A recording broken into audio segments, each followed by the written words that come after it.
and princes decree justice, and from whom cometh all counsel, wisdom, and understanding. We, thine unworthy servants, here gathered together in thy name, do most humbly beseech thee to send down thy heavenly wisdom from above, to direct and guide us in all our consultations.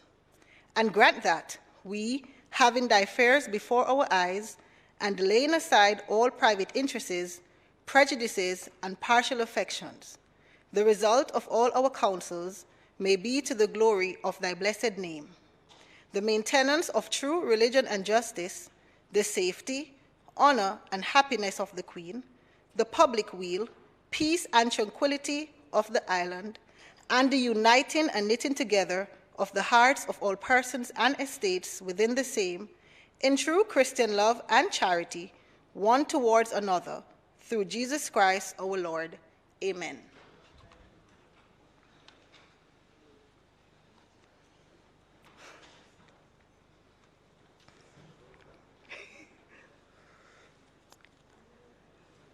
Nine.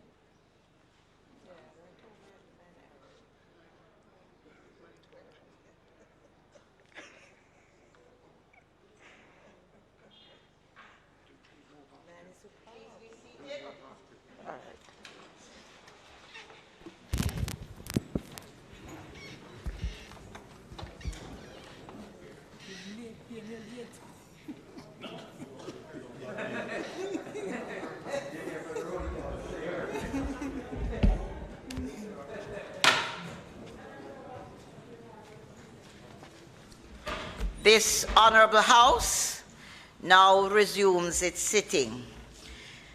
Just before we do the roll call this afternoon, I want to claim privilege as the Speaker to welcome particularly to our Parliament this evening two young ladies who I have had the privilege of meeting. Tishwana Mullings and Sheru Melika Stevens. They are both Jamaicans, and very importantly, they hail from St. Thomas. And St. Thomas is very rural, and I'm very partial to our rural constituencies because sometimes we get forgotten. But what is interesting about the two young ladies is that they were born there, they grew up there, and they are still living, working, and earning well in St. Thomas. They are both promising young Jamaicans. They seem very ready to serve their country, and they both have achieved so much. They are both from humble beginnings, and they have climbed the ladder of success. In fact, one of the ladies did a stint in the UK, and because she did so well at the project that she was given, she is now able to do a consultancy work right here in St. Thomas, living in St. Thomas, earning in St. Thomas, and her consultancy work is from the UK. And I know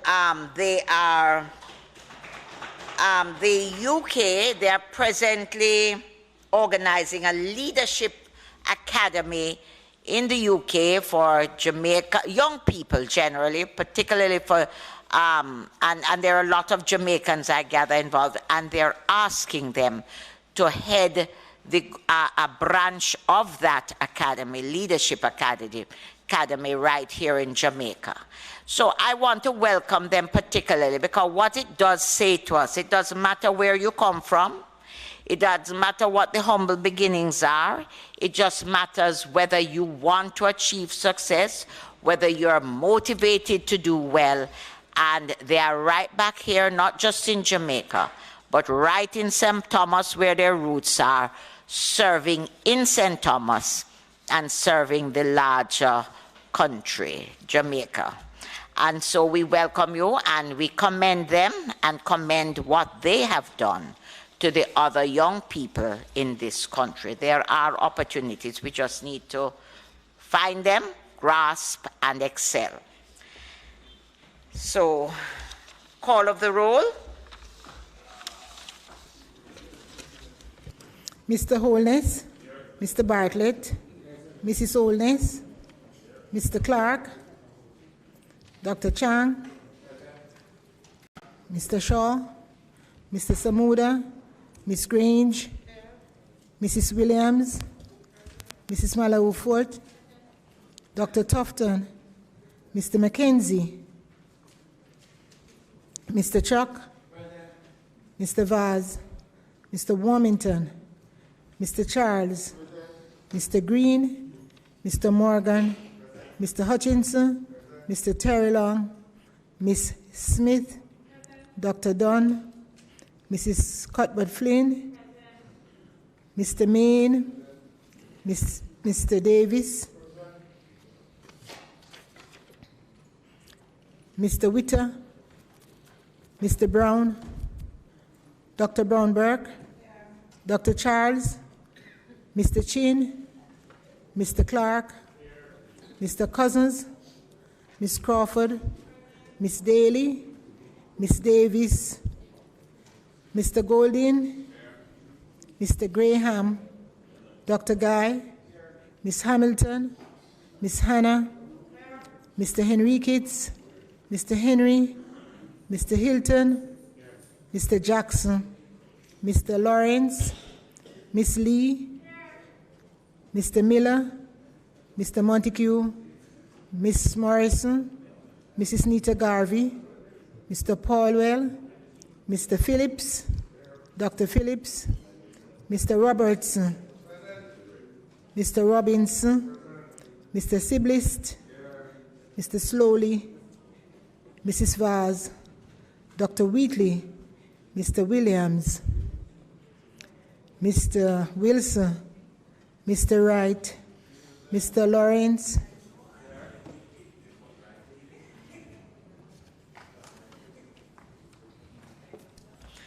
Statements by ministers, announcements. Laid on the table of the House today are the following appropriation accounts. For head 72,000, Ministry of Local Government and Community Development for the years 2016 to 2017 and 2017 to 2018. Head 7200B for Ministry of Local Government and Community Development for the year 2017-2018. Head 2833, Office of the Parliamentary Council for the year 2016-2017. Head 30,000, Ministry of Foreign Affairs and Foreign Trade for the years 2017-2018 and 2018-2019. And Head 28,000A, Ministry of Justice for the year 2017-2018.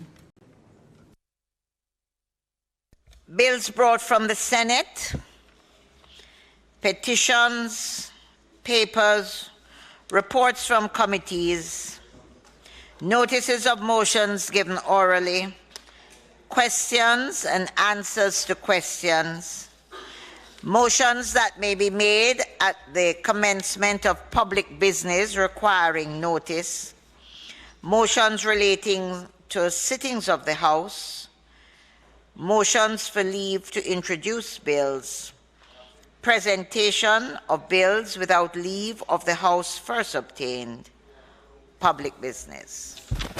Madam Speaker, for public business today will be the continuation of the debate on the appropriations bill, and the Speaker will be the Leader of the Opposition and Member of Parliament for St. Andrew Southern, Mr. Mark Golding. May it please you, Madam Speaker.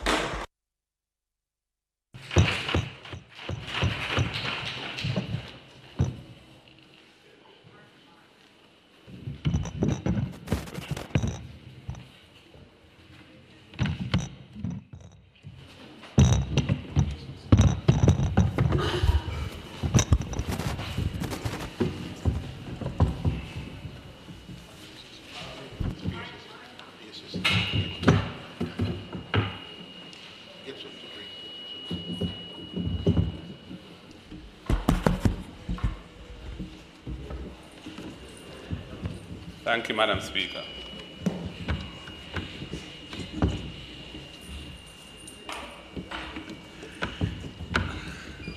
Madam Speaker,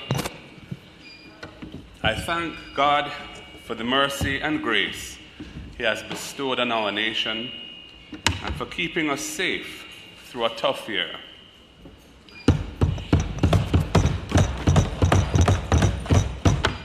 In representational politics, we cannot do it alone.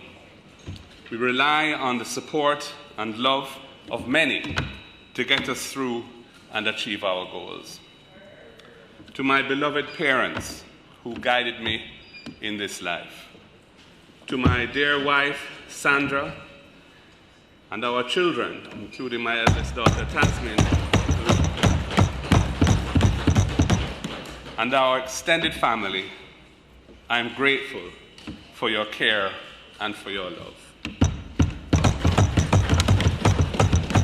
To my colleagues on this side, I thank you for the support and your steadfast commitment to the people of Jamaica. To my colleagues on the other side, although we do disagree on many things, I enjoy our debates and hope that we will continue to have a vibrant but respectful Parliament. To the great team at the Office of the Leader of the Opposition, to our leadership in the party and our workers, I appreciate your hard work and dedication to our country. To my beloved constituents of South St. Andrew, you are the wind beneath my wings.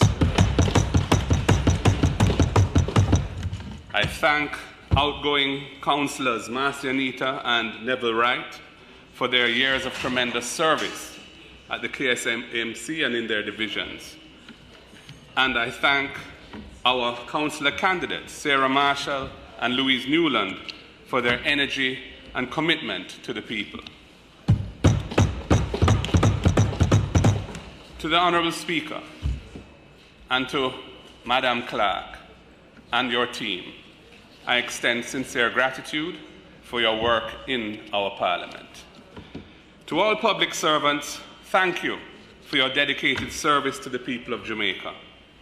It has been a tough 2 years as we have dealt with the ravages of the COVID-19 pandemic. We have seen much suffering and, unfortunately, many deaths. We mourn the loss of each person who died from COVID and other causes over the last year. To those who lost loved ones, I extend my deepest sympathies. We continue to pray for you and for the souls of the departed. Madam Speaker, we cannot speak about COVID-19 without acknowledging our frontline workers, our doctors, our nurses, our porters, our ancillary medical workers, police officers and soldiers, and many more.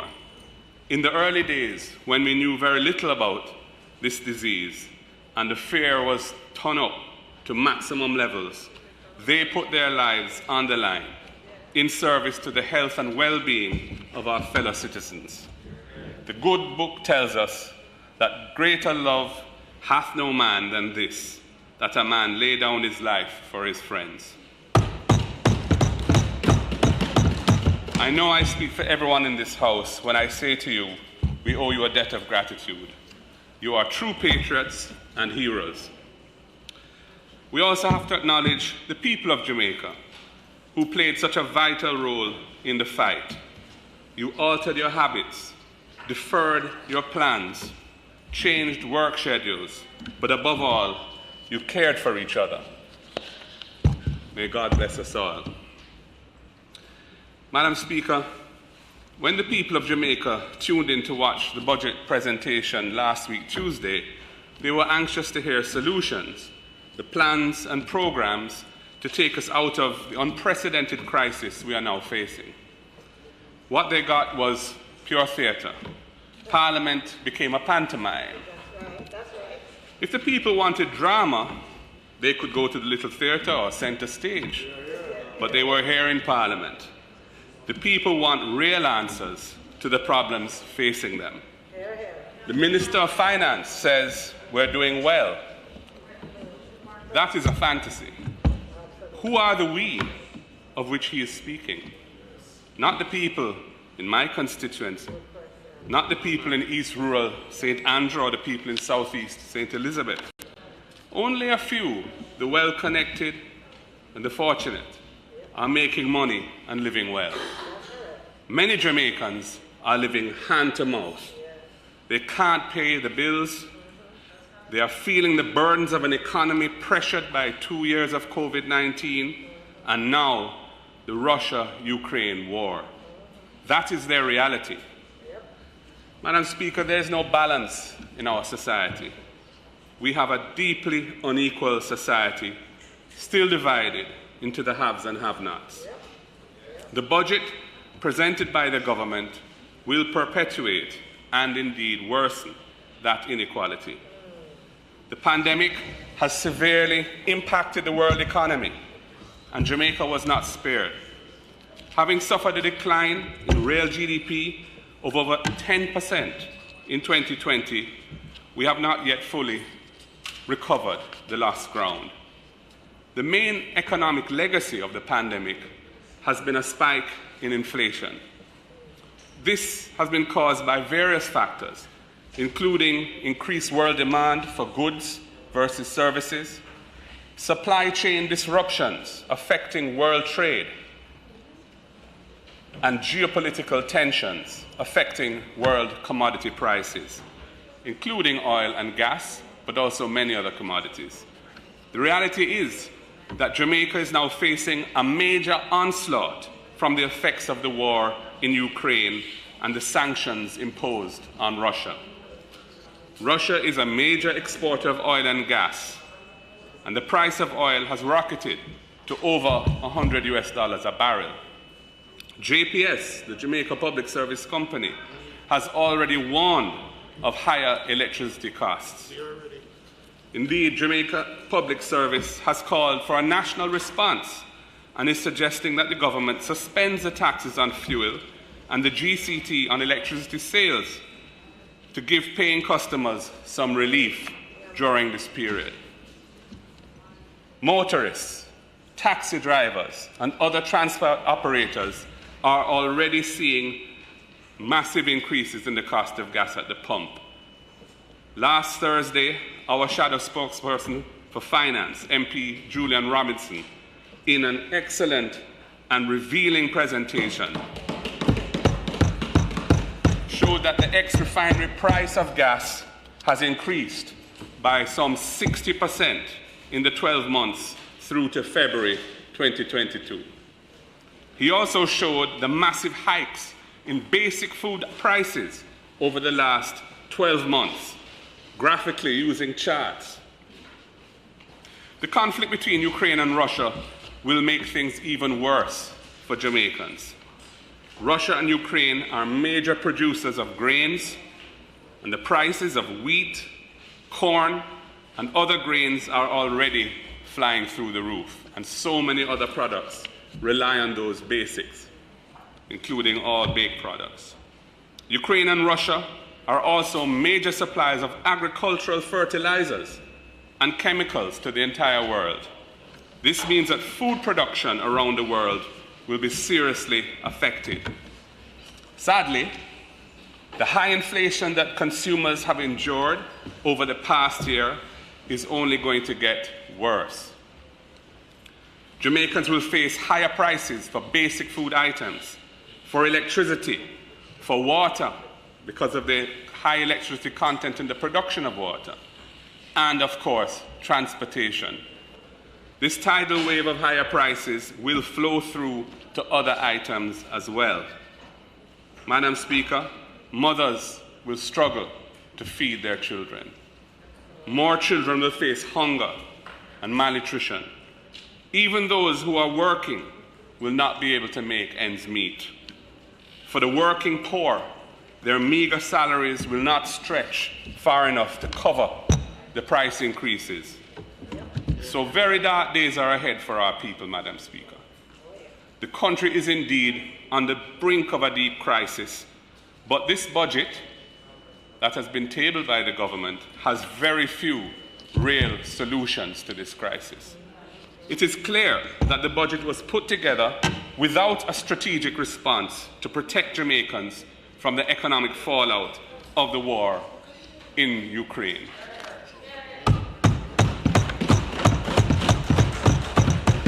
It reminds me of the budget of March 2020, 2 years ago, which did not account for the impact of COVID and had to be substantially overhauled by a supplementary budget about 2 months later.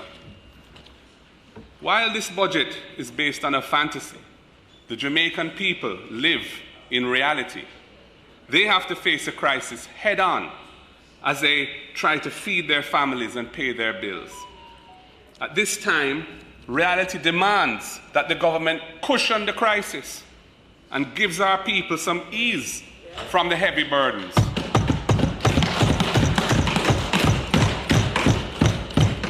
There is nothing in this budget that will give protection to the people who need it most. The government has not protected the people from what they will be facing. The government has no meaningful provisions to protect them from the onslaught of higher prices that are coming. We demand that more be done to ease the burdens on the Jamaican people. Madam Speaker, the Minister of Finance is more worried about appeasing the credit rating agencies and the capital markets than providing relief for the suffering people of Jamaica.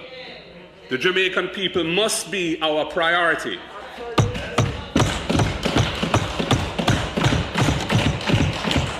Prime Minister, please make the people your priority and cushion the crisis.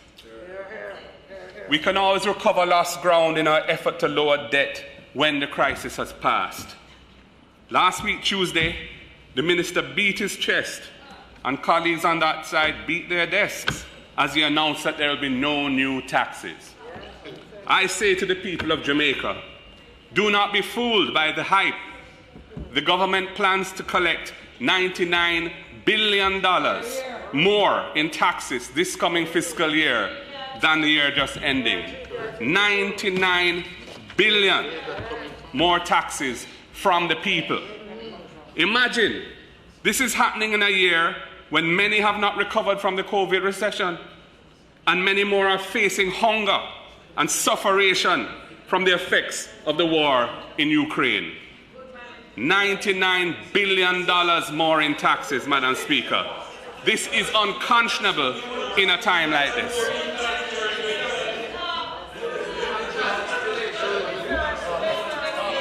We believe, Madam Speaker, that the government must rearrange the budget and find a way to give some of this $99 billion back to the people. Help the people to survive this world crisis that is overcoming us. The minister says he plans to use $2 billion to reduce the impact on some transport operators. He is yet to tell us how this will work. It was a promise that was clearly made up on the fly with no details. He's also promising a mere $750 million for care packages in the coming year. Of the $99 billion of additional taxes, all he is giving back in this crisis is $2.75 billion. At a time like this, when sufferation is on the land and the people are close to the brink, that $2.75 billion is a mere 0.1% of GDP, 0.1% of the country's gross domestic product.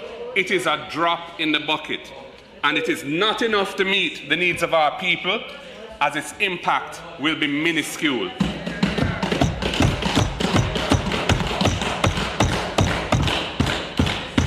Madam Speaker, more children will suffer. They will go to bed hungry with just a little sugar and water on their lips. The elderly will suffer too. Many of them have very limited funds and have already had to cut back significantly. Many are eating just one meal a day, if that. Even the fit and the strong are suffering, Madam Speaker. You know, electricity and water affect every aspect of our life, every aspect of the life of our people. With those prices going up, the people are facing lick after lick after lick. Cushion the lick, Prime Minister. Cushion the crisis, I say. Last week, the Minister of Finance tried a thing with a tune from Anthony Red Rose, but he got the lyrics wrong. Well, Minister, you're not here, but I'm going to send it right back at you. Can't say me never did a warn you. It is you who need the warning, Minister Clark, not me. Can't say me never did a warn you. You control the purse strings. Don't hold them so tight at a time when the people are suffering and the society is on the brink. You are not addressing this crisis. You have no plan to protect the Jamaican people. I can't say me never did a warn you. And the government, if you continue to behave in this way, you'll be riding for a fall. You must hear the cries of the people. They are hurting. They are afraid. People are increasingly upset and angry. Rain a fall, but the dirty tough. Pot a cook, but the youth not enough. A hungry man is an angry man. Act now, Prime Minister. Push on the crisis. Recast the budget. Address the cries of the people. We on this side are recommending the following benefits that need to be substantially increased in the coming fiscal year. Path benefits, poor relief, the amount spent on social pensions for those who are not receiving NIS or public sector pensions. Inflation, especially the cost of basic food items, is taking away their ability to survive. These are our most vulnerable Jamaicans. They need and they deserve the protection of the government at this time of raging inflation, and they're not getting it. Madam Speaker, I realize that some of these absolutely essential measures to give our people a break will come at a fiscal cost. The government ran a fiscal surplus of 0.3% of GDP this fiscal year that's ending now, and is budgeting to do the same thing in the coming fiscal year. The plan is to reduce the public debt as rapidly as possible to 60% of GDP by March 2028. Madam Speaker, it was the PNP administration of Portia Simpson Miller, the most honourable, that began the process of reducing the debt. In fact, our administration did the heavy lifting to get the debt down.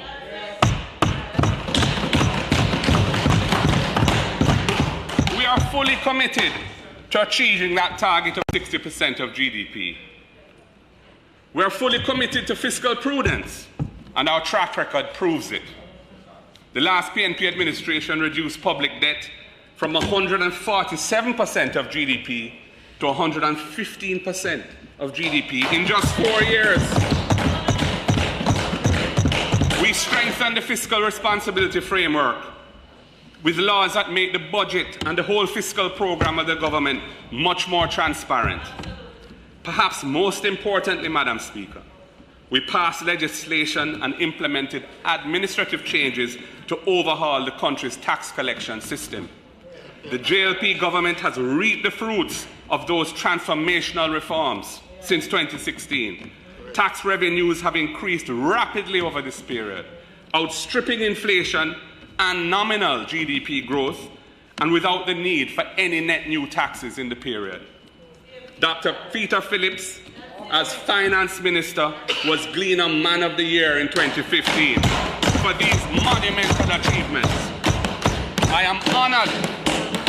am honored to have worked closely with him to deliver the legislative reforms that have put Jamaica on a sound fiscal path for the future. And I say, hail the man. But as the most honourable Portia Simpson Miller often says, a responsible government must balance the books while balancing people's lives. The public debt is now below 100% of GDP. below, and GDP is recovering from the effects of the pandemic. We believe that Jamaica can afford to slow the pace of debt reduction at this time and use those resources to help the people get through these most difficult times. On the other hand, the negative social impact of continued excessive fiscal conservatism when we're in a crisis will do lasting damage to the society. I would support additional expenditures of up to 2% of GDP to address the critical needs facing the society. That's about $40 billion. It is time to focus on helping our people. It is not the time for excessive fiscal conservatism. The government is playing with fire by leaving vulnerable populations unprotected in this vortex of high inflation and the unbearable cost of living. With real GDP growth of 3.5% projected for the coming fiscal year, this expenditure that I am proposing would not worsen the debt to GDP ratio. On the other hand, it would also begin the process of addressing some of the major social deficits that cause our low national productivity and our dire problem of violent crime. Madam Speaker, one thing I love about the Jamaican people is their ability to identify a puppy show. Many saw the unveiling of the new banknotes for what it really was last week, Tuesday, a distraction from the real issues that are biting the people. It was just another fantasy. How do new banknotes help our people who are trying to survive day to day, living from hand to mouth? How is it relevant at a time like this? Madam Speaker, it will do nothing to help the people ride out the storm. As one man told me, it won't put one more dumpling in the pot. Aside from all the silliness of the unveiling of the new banknotes last week, Tuesday, the approach reflects a deeper issue of arrogant governance. The government chose not to consult with the opposition on the design of the new notes, even though the proposed design involves powerful symbolism affecting some of our great political leaders. Creating new banknotes is not just a family matter. It is much bigger than that. No consultation. You just brought it here last Tuesday with a whole bag of hype. That is not how to build a better understanding. That is not how you promote togetherness. That is not how we work together. That is disrespect.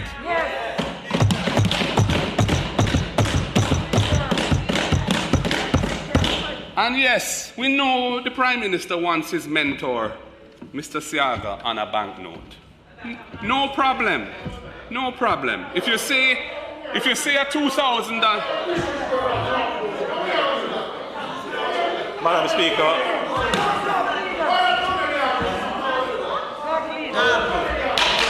The Prime Minister is on his feet, please. The Prime Minister is on his feet. Madam, come on, the Prime Minister is on his feet. Madam Speaker, thank you, Madam Speaker. Thank the Leader of the Opposition for yielding. Yes, sir. I rise on a point of order. At no time was there ever a consideration regarding the well-known and close relationship that I have had with Mr. Siaga as an impetus or a reason or a cause for him to be added to our currency. Mr. Siaga is on the currency because he deserves to be there, having served people of this country.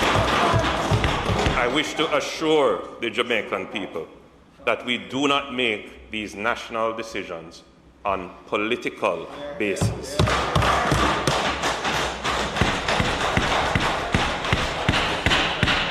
Thank you, Prime Minister, and I absolutely take your word for that.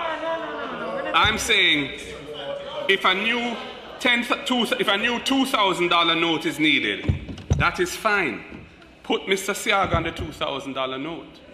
But leave Michael Manley on the $1,000 note. You changed it without consulting us. You changed it without any attempt to reach consensus. And that approach to governance will not last the test of time. The Minister of Finance told us that he was doing this out of love.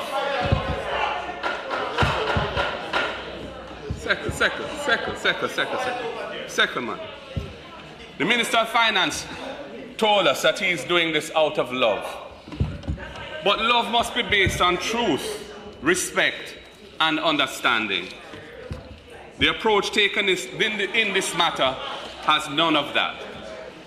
We know the reality, and the people know the reality. The hype and gimmickry won't fool them. They know their history. The reality that must be faced is that there's further truth and reconciliation needed to heal our society when it comes to the Manley Sierra period. In the 1970s, Michael Manley was trying to build a better Jamaica, a more equal, fair, and just Jamaica for all the people. He was especially concerned about the masses who are marginalized and oppressed by a colonial system which the JLP had left untouched after independence. In this period of the 1970s, the government gave the country free education. The PNP under Michael Manley gave Jamaica the National Housing Trust and built thousands of houses for low-income families. The Manley government gave women the right to equal pay and the right to maternity leave. He gave the workers the right to redundancy pay and notice pay. He gave the workers access to an industrial disputes tribunal when their rights were violated.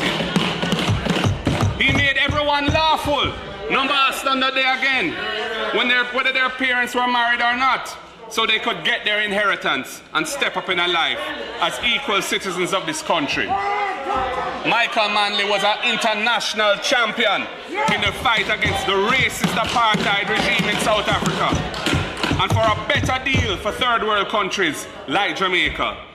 He gave the masses of this country a place in this society so that everybody a smaddy, no care where you're born and where you grow. Many professionals and business people are where they are today because Michael Manley pushed open so many doors in the 1970s. From our perspective, in that era, the other leader did his best with the help of outside forces like the CIA to destabilize Michael Manley's efforts. Jamaica paid a heavy price. Many of our people were killed in the resulting political violence. The economy was severely damaged by capital flight, hoarding, and the hostile propaganda of a conservative media. All of that was about turning back progress. Madam Speaker, Michael Manley never lost faith in the Jamaican people. And we on this side will always have faith in the Jamaican people. And we will always have their back. So, Minister Clark, I beg you, stop distorting and revising history. I'm sure your own family were beneficiaries of what Michael Manley did for Jamaica. Madam Speaker,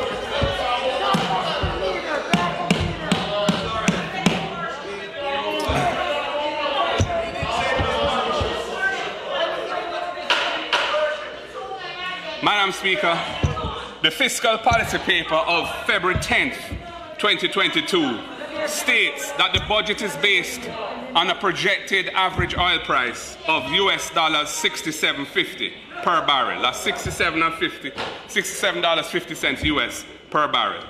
Since that time, the war in Ukraine has pushed the oil price to well over $100 US a barrel. We know that a substantial part of the price of gas in Jamaica, somewhere over 40%, is made up of various taxes, of which the ad valorem SCT is a major component. The ad valorem... The member's time for speaking has expired.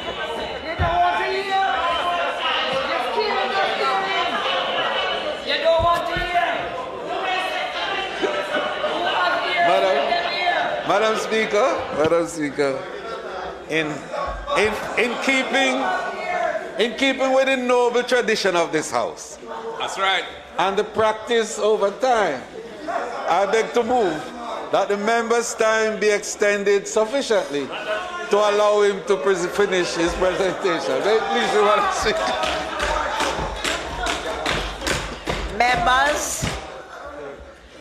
Members, the question before the House is that the Speaker's time be extended sufficiently to allow him to complete his presentation. Those in favor? Aye. Those against? No. The ayes have it.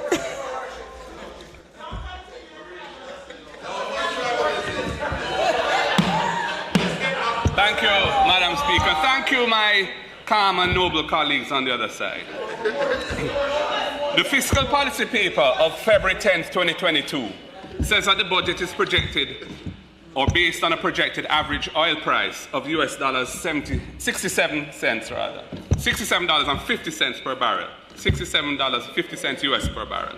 Since that time, the war in Ukraine has pushed the oil price up to well over $100 US a barrel. Around 40% of the price of gas in Jamaica is made up of various taxes, with the ad valorem SCT, that is the one that works out as a percentage of the price of the product, being a major component. Our spokesperson on finance has called for the hedge tax on fuel to be returned to motorists, the full amount of it, which was around $7 billion. The hedge tax was imposed to buy price insurance to protect the public from high gas prices. While this government continues to collect the hedge tax, it has not been used for that purpose since 2016. Instead, the government has been keeping the money and using it for other things. I support our spokesperson's call, and I want to go even further. We are proposing that for the duration of the inflation crisis, the government caps the ad valorem SCT on fuel at an oil price of $67.50 US per barrel, and also the equivalent for the price of LNG, so that prices of those crucial commodities that go above the budgeted price do not result in higher taxes on fuel. Consumers need a break on their electricity bills and will soon need a break on their water bills. Motorists need a break at the pumps with the price of gas at historic highs. Taxis and bus operators, they need a break too. Their costs have eroded the viability of their business, and they are now pressuring the government for a fare increase, which a commuting public can hardly afford. Higher transportation costs will affect other prices in the economy. That is the people's reality. It is not a fantasy. Capping the ad valorem SCT on fuel based on an oil price of $67.50 US per barrel will take some of the pressure off consumers, motorists, and transport operators. It would be a meaningful response to the devastating increases in electricity prices, water rates, and transport costs flowing from the spike in the price of oil. Madam Speaker, I know that Barbados yesterday did something similar to ease the pressure there, and we salute Prime Minister Mia Mottley for her vision and care for her people. While Barbados will have to raise new taxes to pay for it, Jamaica is in a different position. Since in Jamaica the government has not budgeted for a windfall in taxes on oil prices above $67.50 US, capping the tax at that price, the price underlying the budget, will not adversely affect the budget, but it will cushion the crisis for the people.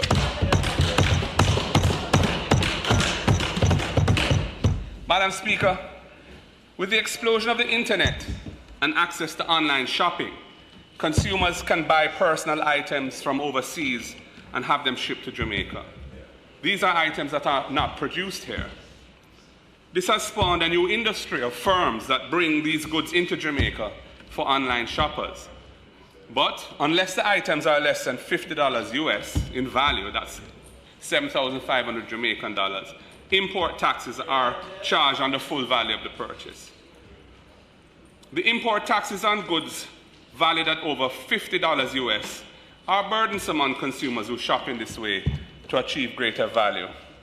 I'm calling on the government to increase the tax-free value on these imports of personal items from $50 US to $150 US.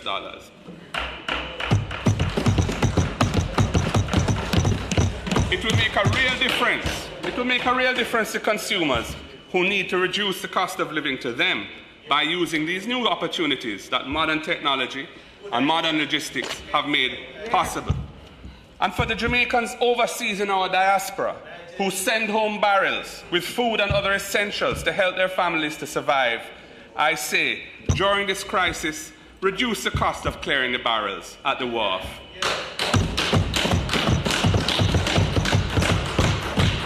I propose that it be cut in half, 50% less for the coming year, from $6,500 to $3,250 Jamaican dollars. Give these families the break they need when they clear their barrels. It is a lifeline sent to them by their families abroad. Madam Speaker, online teaching will remain part of the education system, even though face-to-face classes have resumed. The government's pandemic program of free devices, while welcome, was too limited in scope. It did not adequately cover those in need. Many parents cannot afford the cost of tablets or laptops. Their children's education continues to suffer because online learning is still part of the system. This is reality, not fantasy, Madam Speaker.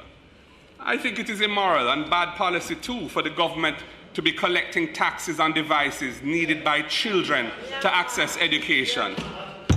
Once again, we call on the government, remove all taxes from these devices, make them more affordable, and lessen the cost to parents. Madam Speaker, there's another reality which is deep and which all of us need to pay attention to. Jamaica has so much potential. Our people are naturally talented, naturally entrepreneurial, and powerfully resilient. We shine wherever we go around the world, in every field of endeavor. Yet here at home, so many of us are performing below our true potential. Our society was built on fundamental inequality, coming out of our history of slavery and colonialism. Sadly, even as we approach the 60th anniversary of our independence, Jamaica remains a very unequal society. Just recently, the Governor General pointed out that 1 in 6 of all Jamaicans go to bed hungry every night. That is approximately 500,000 Jamaicans. That is reality, not fantasy. In the education system, there is a wide gulf in performance between the traditional secondary schools and many non-traditional schools. That gulf leaves too many of our youth disillusioned with diminished prospects to become productive citizens. In healthcare, if you're sick and you don't have money or support from family or friends, dog nyam your supper. So-called free healthcare is another fantasy. If you get sick and you don't have money, forget it. No diagnostic tests, no surgical implants, and nothing but the most basic medication. And we thank the PNP for programs like the National Health Fund and JADEP that have at least easy price on basic medical and medication. Madam Speaker, in the legal system, if your rights are trampled on and you don't have money in your pocket, there is no justice.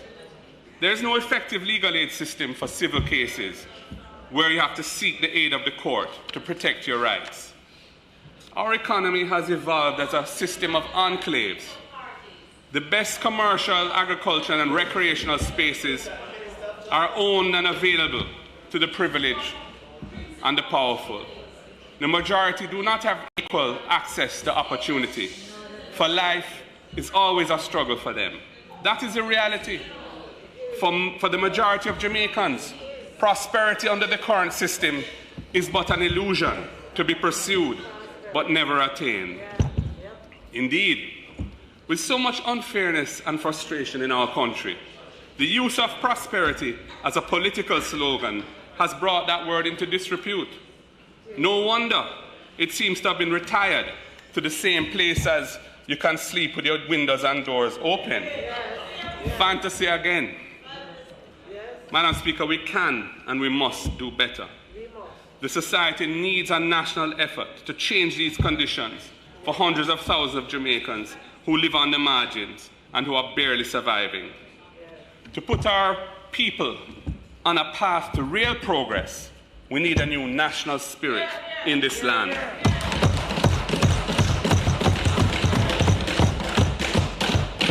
We need to pull each other up. We need to power a new Jamaican dream where everyone has a stake and there is equality of opportunity and social justice for all. Madam Speaker, the Jamaican dream is to change our society fundamentally. It will create conditions where everyone can achieve a reasonable quality of life, where everyone, not just a few, can truly say, Jamaica nice. As Stanley and the Turbines once said, I'm dreaming of a new Jamaica, a land of peace and love. Imagine a Jamaica which is characterized by fairness and justice for all our people, where the system does not treat any Jamaican as more worthy of dignity or respect than any other.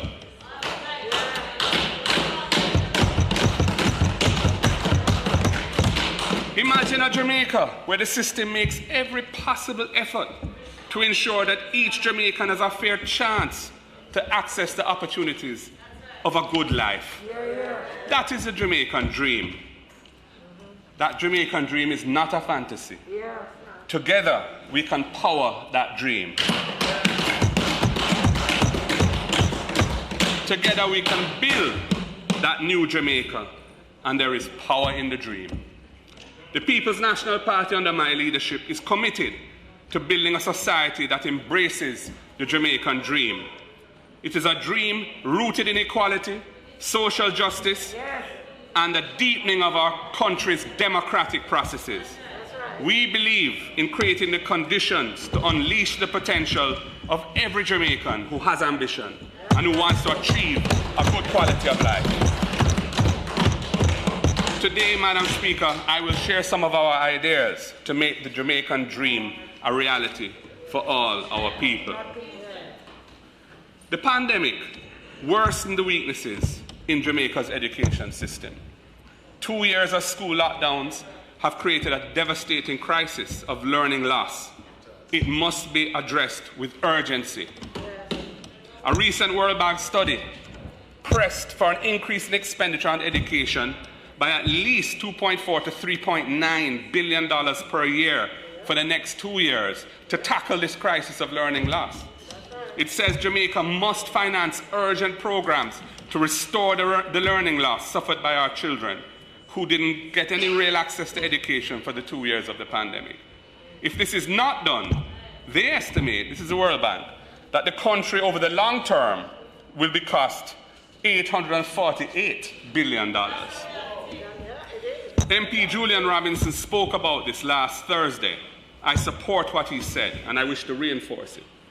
Instead of focusing on making 2 years of sixth form mandatory, the government must invest in addressing the serious deficits in early childhood development and primary school education.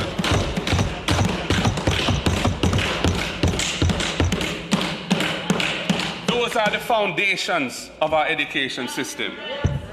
This budget does not provide the increased annual expenditure to address the crisis of learning loss. There is no comprehensive, well-funded program to tackle the crisis in the education system coming out of the pandemic. And I regard this as a fundamental dereliction of duty to the Jamaican people. The recent report of the Orlando Patterson Commission is also very disturbing. It shows that a large proportion of Jamaican students are not achieving even the minimum learning standards. The report states that, and I quote, at the end of primary school, the majority of students remain illiterate and innumerate, and most leave the secondary school with no marketable skill, end of quote. In 2018, only 65% of grade 4 students acquired mastery in numeracy, and only 47% of students who sat masked CSEC were able to pass it. And of course, many students who are not considered even competent to sit that exam. Jamaican students are performing below their peers in other Caribbean countries. The report shows that in 2019, a third of grade 6 students could not read, 56% could not write, and 57% could not extract information from simple sentences. All of us in this Parliament must take stock of this and do something about it. We're facing another crisis here. Madam Speaker, global evidence has found that investments in early childhood education are among the most effective interventions in achieving national development. It is well established that the poorest segments of the population are more likely to benefit from public investment in education at the primary level. A recent World Bank study shows that government expenditure on early childhood education per student in Jamaica at 7% of GDP per capita is significantly lower than all other comparable countries. This poor allocation of resources has negative outcomes which flow from the education system and outside. For Jamaicans, education and training are the path out of poverty. Education and training increase productivity and competitiveness within our economy so that Jamaica can achieve sustainable growth and development. Our national productivity and competitiveness are being held back because we are not providing our children with the fundamentals of a good education. I can quote the World Bank.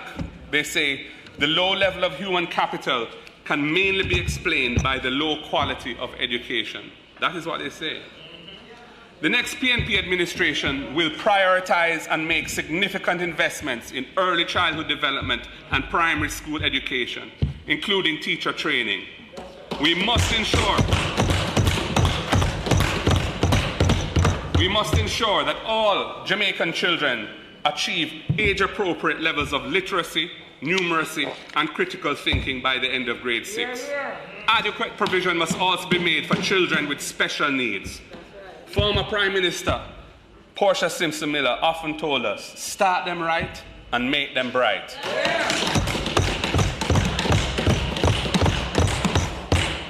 There is no better way of utilizing resources than investing in our people, and our children in particular, so that they can achieve their full potential and fulfill the Jamaican dream. Education, Madam Speaker, and training, that is the engine that will power the Jamaican dream. Madam Speaker, tertiary education needs to be made more accessible, especially for young people from low-income families. The state, and not the student, should bear the risk of employment creation. Students should not have to fear borrowing to fund their education if they need to fund it that way.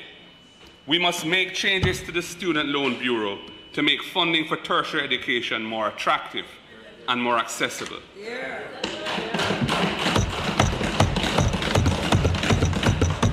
The next PNP administration will help our students to step up in our life and participate in the Jamaican dream. We will reconfigure the loan structure used by the Student Loan Bureau, capping monthly payments at a reasonable percentage, not more than 15% of the borrower's actual income. We must ensure that student loan payments are manageable for young graduates. The Minister of Finance announced last year that only one guarantor will be required by the Student Loan Bureau. Going forward, that was a step in the right direction, but it does not go far enough. Many students from low-income homes cannot find an acceptable guarantor, and this requirement effectively excludes them. When the Public Accounts Committee last looked at the Student Loan Bureau, we found that the amounts recovered from guarantors are in fact quite small in the scheme of things. This tells us that the retention of this requirement of a guarantor is not necessary for the sustainability of the institution as a lender. The PNP government, when next in office, will abolish altogether the requirement of finding a guarantor to access student loans.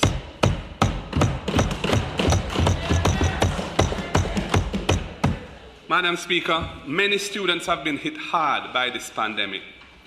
I am proposing a Fresh Start program where the Student Loan Bureau forgives, say, $7.5 billion in students' accrued loan interest and penalties. This would cost the Student Loan Bureau nothing additional, as these amounts have already been provided for over the last 5 financial years in the Student Loan Bureau's annual income statements. A Fresh Start would remove any bad credit rating from these students.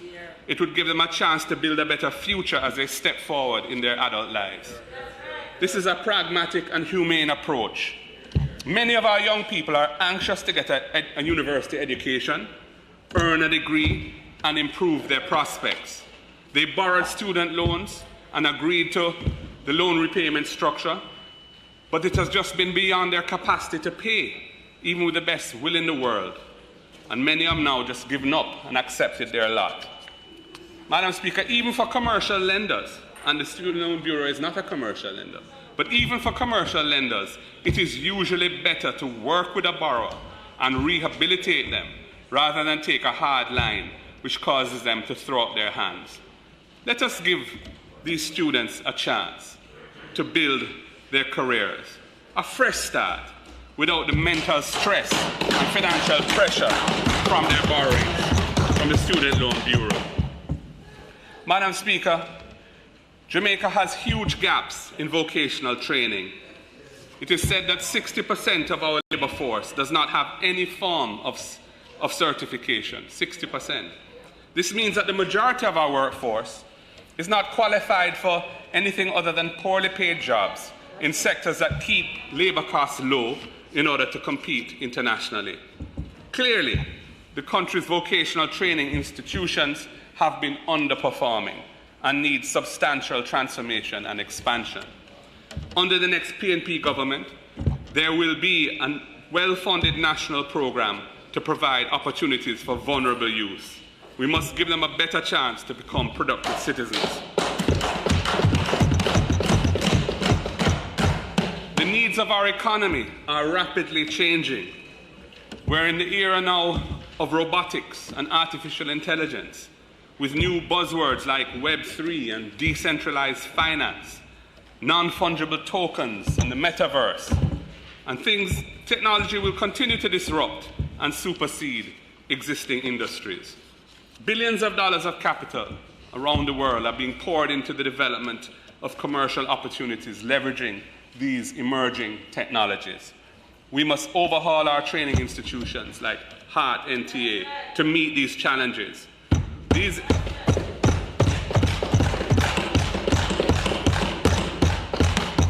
institutions have really gone off the rails and need to become more accountable for their performance.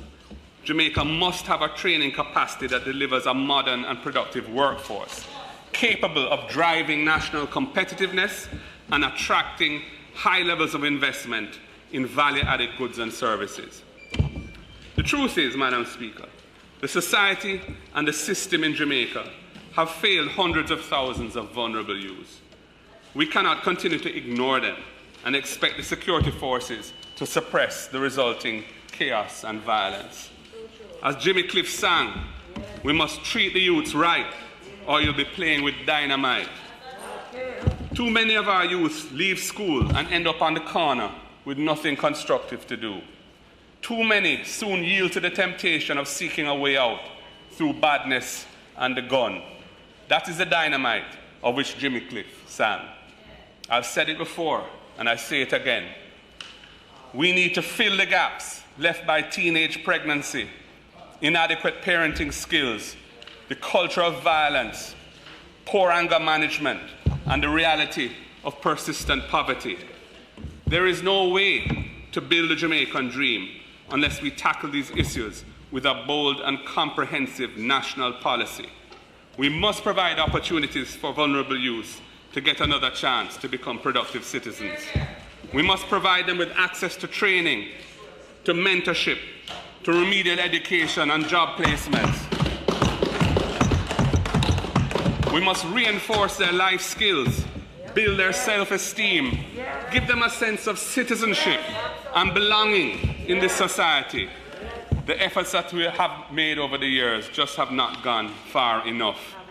Jamaica must engage and reset the lives of so-called unattached youths. Lead them away.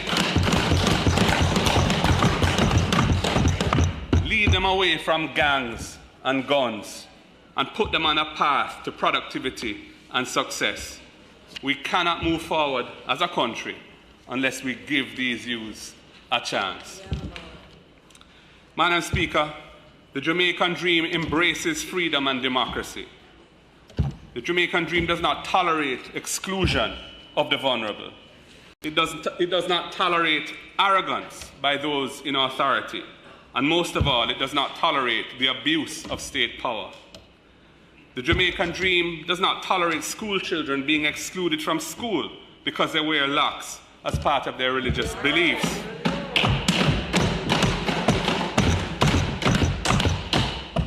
As Minister of Justice, I developed and pushed through legislation in 2015 to decriminalize ganja and create a lawful ganja industry. My goal then was to liberate and empower the people, not to exclude them from economic opportunities that the industry is creating. The Jamaican dream will not tolerate a lawful ganja industry which keeps out the small farmers who built the Jamaican brand of herb.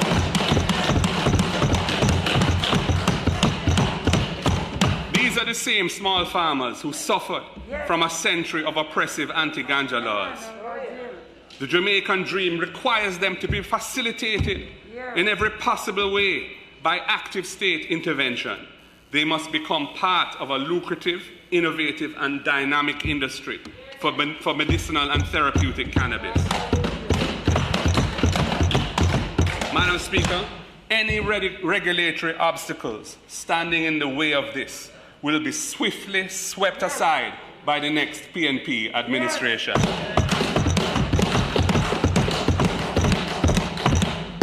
Madam Speaker, the Jamaican dream will not permit a Prime Minister to make orders creating criminal offences like the amended DRMA did without parliamentary oversight. It will never tolerate Parliament giving such extraordinary powers to one man or woman on the false basis that the offences would only attract tickets with modest fines. In fact, 1 year later, there is still no ticketing system. Without the promised ticketing system, we saw ordinary Jamaicans being locked up because they could not pay heavy fines, sometimes even $200,000 for being on the road during a curfew or not wearing a mask in public. Meanwhile, champagne birthday parties for political activists on no movement days carried no political consequences.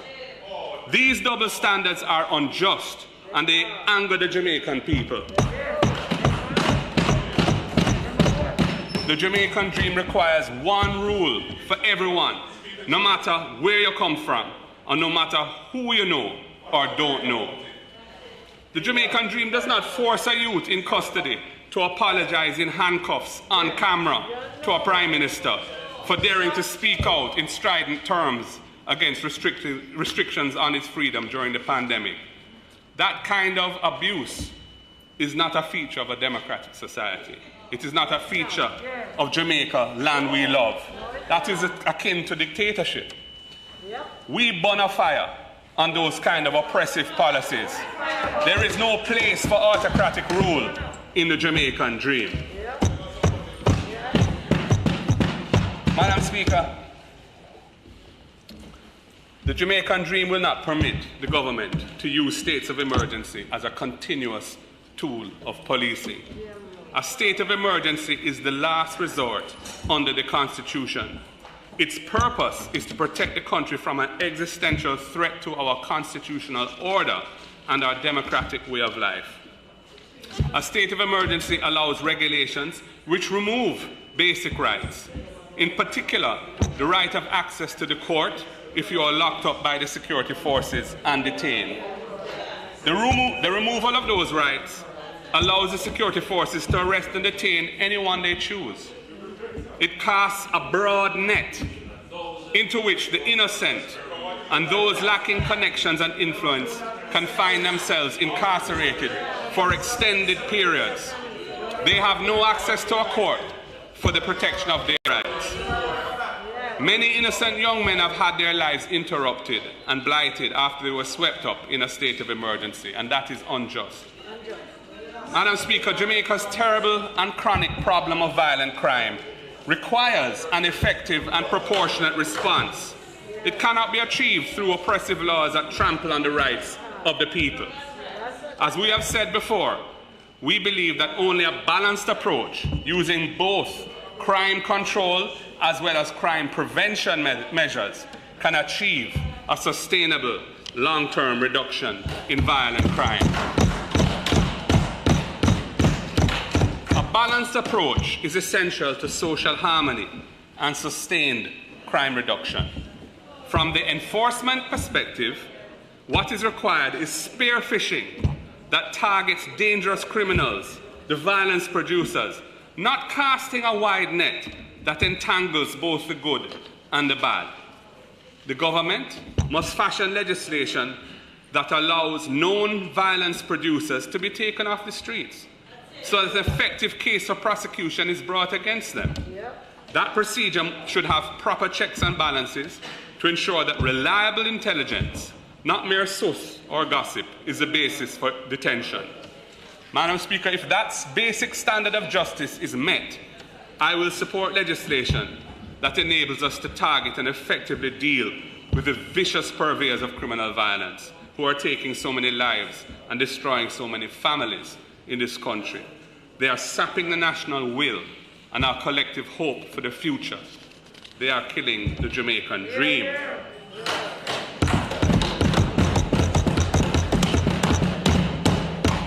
Madam Speaker, we also believe that community intervention and targeted resources are essential to achieve sustained violence reduction. We have seen too often how reprisals kill and maim the innocent, including precious children. The Peace Management Initiative, which had been successful in the past, has been allowed to wither on the vine. In our view, it should be revamped, it should be revitalized and made to work in hotspots across the country.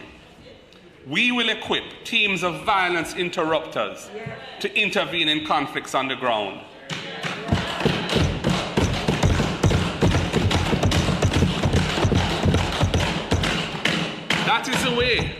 That is the way to avert escalation of an incident into a spiral of reprisals. We will train and empower 500 violence producers across Jamaica to help maintain calm and good order in these communities. We did it before and we will do it again. In our last term of office, programs like Unite for Change and indeed the Peace Management Initiative helped to bring the murder rate down. We took it down to over 20% lower than it has been during the past 6 years of this government. It is curious, Madam Speaker, that since 25th January this year, when I called out the minister and put the commissioner on probation, we have seen the lowest rates of murder in 6 years. What has changed? What has changed? What has changed is that the existing tools of law enforcement, including zones of special operations in areas under siege from violent criminals, are being made to work, as we always said they could. Indeed, since I made that call, the approach has been far more effective than the repeated states of emergency from 2017 through 2021. And I sincerely hope, Madam Speaker, that this trend is sustained. It is a matter of record. Madam Speaker, the minimum wage, I move to the minimum wage. The minimum wage does not reflect the actual cost of living. Low-wage earners, especially families with children, have borne the brunt of the economic fallout in Jamaica over the last 2 years. They are barely surviving. Too many children go to bed hungry every night. That must be addressed with policies that put the people at the center of national development and uplift those who need help. That is what we must do to build the Jamaican dream.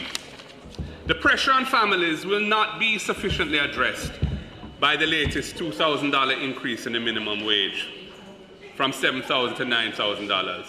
Accumulated inflation from 2018, which was the year of the last increase before this one, is approximately 23%. As was shown last Thursday by our Shadow Minister of Finance, basic food items and fuel have seen increases that far exceed the overall inflation rate of that period. There are massive increases in the price of chicken, rice, flour, bread, cooking oil, corned beef, and don't even mention saltfish, because that is now a luxury item.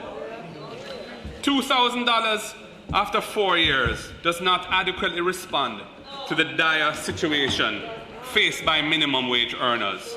It provides no buffer for the continuing high inflation that is raging. The next PNP government will establish a livable wage. A livable wage. With annual adjustments for inflation so that people are able to feed and look after their families. That is what the Jamaican dream demands. Madam Speaker, the arguments against a livable wage surround fears that some employers may reduce the workers because they can't afford to pay it. And it is sometimes also said that the government will not be able to afford the cost of outsourcing arrangements to accommodate higher wages. But you see, this ignores the great benefits to the society from requiring a livable wage across the board. It will improve the standard of living at the base of the society. It will reduce child poverty. It will reduce inequality. It will build social cohesion. And it will stimulate aggregate demand and promote inclusive economic growth. We've said it, I have said it before and I say it again. $12,000 should be the basic minimum wage implemented now, not $9,000. And it should be reviewed annually to account for inflation, especially at a time like this when inflation is so high. The next PNP government will implement annual increases to the minimum wage to keep pace with the cost of living until the process to determine and implement a livable wage is completed. We will protect the workers of this country. Madam Speaker, I move to the question of the public sector. The transformation of the public sector to make it more efficient began with the PNP. The process has been very slow. We are pleased to see that the restructuring in the compensation arrangements are to begin this year. However, we advise the government, and indeed demand, that there be full and transparent consultations with the unions which represent the public sector workers. The proposed restructuring arrangements must be fair and equitable for all employees who make up the public sector. Let us not try to fix one problem and end up creating another. The People's National Party has a proud track record of defending workers and enacting important pro-worker legislation. As I have said, it was the PNP that established the Industrial Disputes Tribunal to provide greater access to employment justice for workers. It was the PNP that ensured that workers who are unjustifiably terminated or are made redundant have clear rights to fair compensation under the Employment Termination and Redundancy Payments Act. It was the PNP that ensured that women and men earn the same pay for similar work under the Employment Equal Pay for Men and Women Act. It was the PNP which ensured that pregnant women get time off work to have their babies without losing pay and benefits under the Maternity Leave Act. And the PNP gave workers the right to negotiate more flexible work arrangements with employers without losing benefits when we passed the Employment Flexible Work Arrangements Miscellaneous Provisions Act. We believe We believe that it is in Jamaica's long-term interest to promote a more equitable and mutually beneficial relationship between capital and labour. A balanced and cohesive society and an inclusive economy, which are the key elements of a Jamaican dream, demand that workers must be protected and their rights respected. The next PNP government will pursue a series of reforms to ensure greater fairness at work, improve industrial harmony in the country, and increase productivity and competitiveness in our economy. The widespread use of fixed-term contracts must be addressed. Too often, they are being used to sidestep the basic guaranteed package of rights and benefits for workers. This is not fair to employees. It deprives the social protection system, NIS, NHT, and HART of significant funding as well, and it will end up costing the state heavily in the long run. The next PNP government will bring legislation to eliminate abusive contractual arrangements which prejudice basic employment rights. We will ensure fair and equitable treatment for workers, regardless of the legal forms that their contracts are contrived in. The sugar industry has gone through a severe and painful decline since the preferential trade arrangements ended. In communities across Jamaica where sugar was once the major employer, living standards have fallen dramatically. It has been replaced by a crippling rise in violent crimes and gangs in those areas. Sadly, formerly peaceful rural areas have become hotspots for violence, where the now defunct sugar industry was once the major employer. Arrangements for the social and economic transformation of these communities have been inadequate and ad hoc. A disgraceful example has been the forced removal of long-term residents of Innswood sugar lands. The government enabled them to be removed from the only home that they have known to facilitate a sale of the land to private developers. They were treated like second-class citizens. I visited them myself, without any proper relocation arrangements. That matter is ongoing and remains unresolved. There must be a reckoning for this kind of abuse of the poor and marginalized. That is not the Jamaican dream. The next PNP government will establish a commission to examine the situation faced by communities in former sugar areas. It will develop a comprehensive socio-economic plan to revitalize those areas. The objective will be to provide employment and entrepreneurial opportunities for the displaced sugar workers, cane farmers, and their families. They must once again be able to earn an honest living and live in dignity. Madam Speaker, we would like to see joint industrial councils established in those industries where there are high levels of employment but no common standard for working conditions and no union representation. The security guard industry, the tourism industry, and the global services industry, or BPO as it's sometimes called, are cases in point. While some employers in these industries have introduced enlightened employment practices, others lag behind when it comes to pension benefits, medical benefits, vacation leave, maternity leave, and so on. Joint industrial councils provide a mechanism for addressing these issues in a cohesive way for the long-term benefit of the industry and the overall economy, and will be a win-win for these businesses and the workers.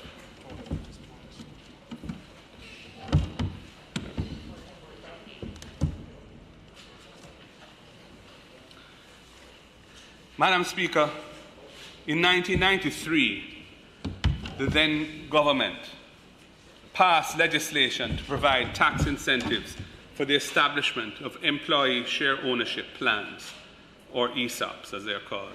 A special ESOP unit was established within the tax department at that time to facilitate applications from companies that wish to set up employee share ownership plans. Several companies made use of the legislation, and it created substantial wealth for their employees at all levels, from janitors and clerical workers up to the CEO. I wish to honor the late Dr. Paul Robertson, under whose ministerial leadership the government printing office was divested to a company 100% owned by the workers, the Jamaica Printing Services Limited. That company is still operating nearly 30 years later, providing printing services for the state. Indeed, it still prints the laws that come to this Parliament. Unfortunately, the momentum of the ESOP program was not maintained. We are committed to reviewing and simplifying that legislation. We will once again promote employee share ownership as part of a deliberate strategy to broaden ownership in the country. It will enhance the Jamaican dream to have our workers sharing in the ownership of the businesses for which they work. I have first-hand knowledge of the benefits of this enlightened policy. DB&G, a successful company of which I was one of the founders, established an employee share ownership plan for our staff. As the business grew and prospered, many of them became millionaires from their shares. That is an example of the Jamaican dream in action.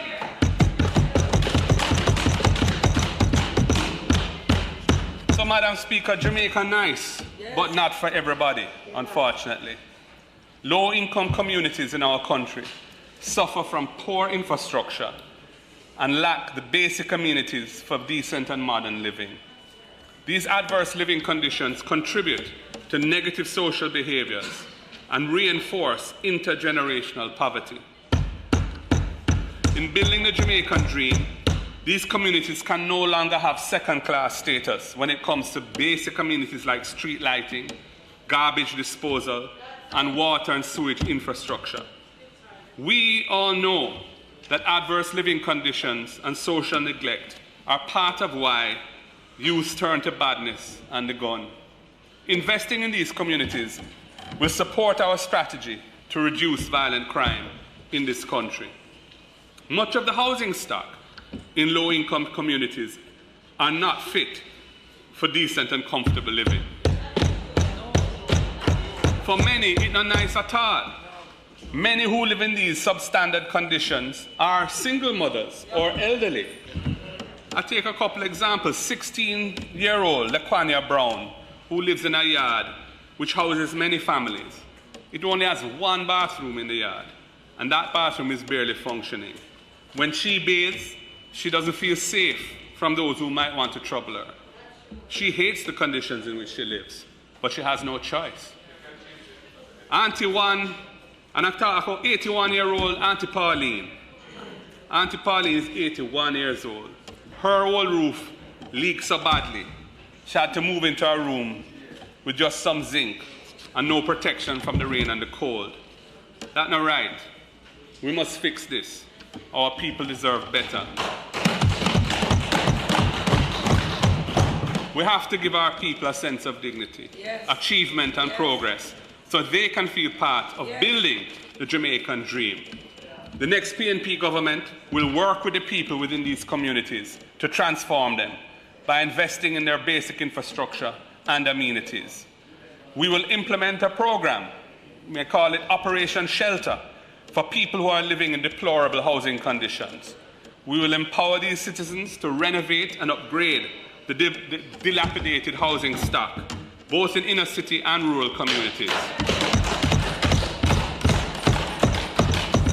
We will provide resources to help them fix their leaking roofs, restore their crumbling walls and their rotten floors. If they don't have a bathroom, we will help them to build one. We will do this by assisting them to purchase the materials while they make their own arrangements with the tradesmen and labour from within their communities. This will stimulate the local economy in these communities. Local tradesmen, labourers and hardware merchants will benefit from the investment that the residents make in upgrading their homes. We will revamp and expand the urban renewal legislation to attract investors to establish businesses in these communities, right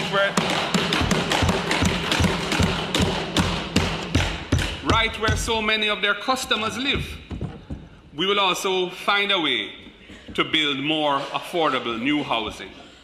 Jamaica's boom in real estate development has left out those who cannot afford anything other than to start small. Government must be the architect of creative policies that incentivize developers to provide low-income housing for this chronically underserved segment of the market. Some recent efforts by the NHT, the National Housing Trust, have been mentioned, but so much more needs to be done. We will incentivize developers to invest in building affordable housing for low-income earners. It will take a strategic approach by government in collaboration with the private sector and the National Housing Trust. And we will also restore the NHT to the purpose for which Michael Manley gave it to the people of Jamaica. The next PNP government will implement changes to ensure that the National Housing Trust refocuses on its core mandate of delivering housing solutions to those Jamaicans who cannot otherwise buy or build. That is the purpose why Prime Minister Michael Manley established that great institution in 1975. Madam Speaker, the pandemic has shown that our economy must be made more resilient to external shocks. Disrupted global supply chains and geopolitical upheavals have made key agricultural inputs unaffordable. Food security must be high on the agenda, and this entails a robust agricultural policy. We must improve farm roads, irrigation and storage systems. We must encourage greater flows of capital into agro-processing. We must assist exporters to penetrate new markets for agricultural produce and protect our valuable national brands. We must incentivize productive relationships between well-capitalized mother facilities and small farmers. This will improve their production techniques, transfer technology to them, and support their development. I endorse what MP Julian Robinson said last Thursday about tackling predial larceny.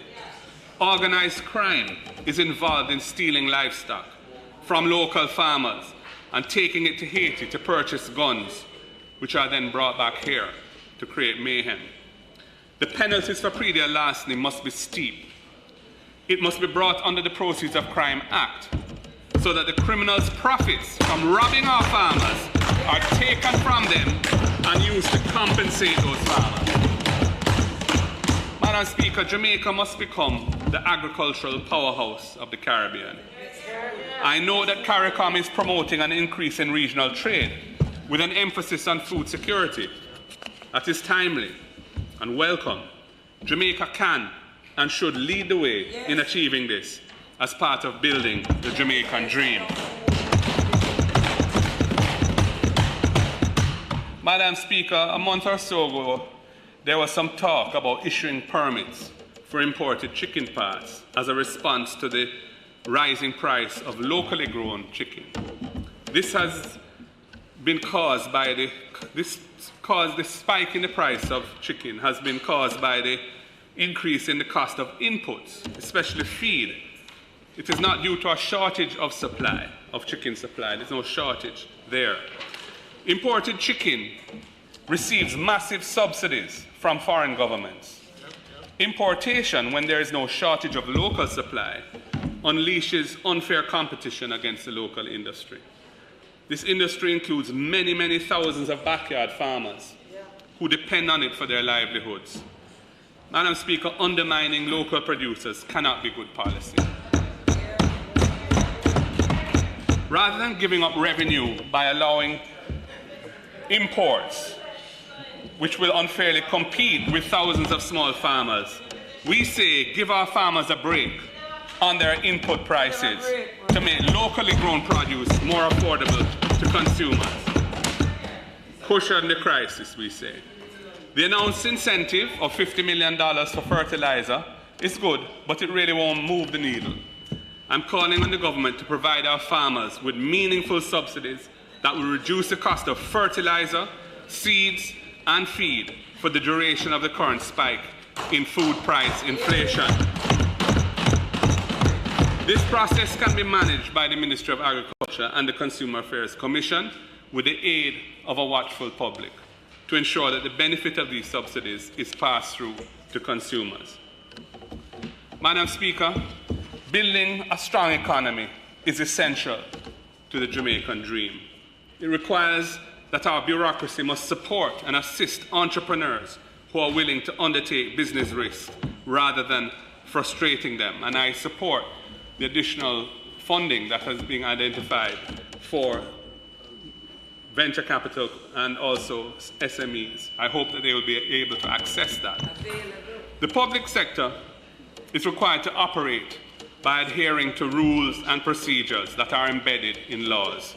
Many of these laws and procedures are outdated and no longer fit for purpose. They need to be analyzed, modified, or removed so that the bureaucracy helps the economy to move forward rather than being a drag on productivity and competitiveness. This is not a new concept, Madam Speaker. We have been saying it for years, but it requires determination and sustained attention. It is only possible to achieve it by granular attention to detail. When I was Minister of Justice, significant progress was made in this area. Working with the Minister of Industry, Investment and Commerce of the time, the MP for Western St. Andrew, we created the super form. It lets anyone starting a business get all their required government registrations at the same time in a single application. We also introduced the Asikuda system to digitize customs and customs services at our ports. However, the effort to improve the bureaucracy has stagnated and is no longer being treated as a priority. Too many areas where the public interfaces with the bureaucracy remain slow, frustrating, and inefficient. I am committed to making sustained efforts to change this. Madam Speaker, to encourage the formalization of business, we must also transform the bureaucracy to make the experience of moving from informal into formal quick, easy, and affordable, not frustrating or intimidating. Madam Speaker, in the era of climate change, depleting water resources, and food insecurity, charting the course for sustainable recovery must involve a new level of commitment to environmental protection and climate resilience. Jamaica has critical, ecologically sensitive national assets, like the cockpit country, other aquifers, our coastal areas, and our river systems. We must protect them for future generations. We cannot continue to subordinate our long-term survival for ill-advised short-term gains. We cannot push through investments which are incompatible with environmental sustainability. That will only hurt us and our children and our children's children. NEPA is now embedded in the ministry that is tasked with promoting faster levels of economic growth. That is a clear conflict of interest, in my opinion. NEPA must become an independent regulatory body.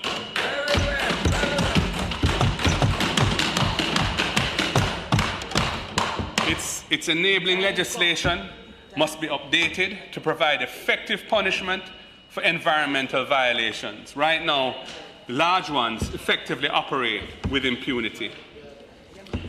Madam Speaker, we live in an era where technology increasingly dominates economic activity. Many of the world's largest businesses today did not even exist 15, 20 years ago. It's a remarkable thing. As the world goes increasingly digital, Jamaica is being left behind with low levels of digital penetration. Technology provides new opportunities to drive efficiency. The internet has become an indispensable source of knowledge and commercial facilitation. We need to invest in our rapid digital transformation. You know, in the 1970s, the PNP government of the day took on electrification. That was a time when many communities in the country had no access to electricity, and the decision was taken to tackle that through a massive program that brought that essential utility, electricity, to nearly the entire country of Jamaica. We will do the same for broadband internet.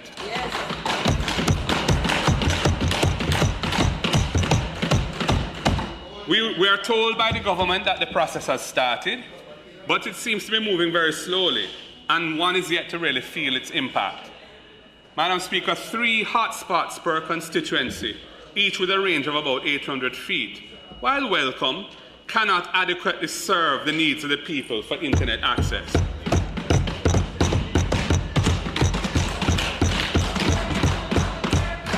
We're happy for it, but it's not moving the needle.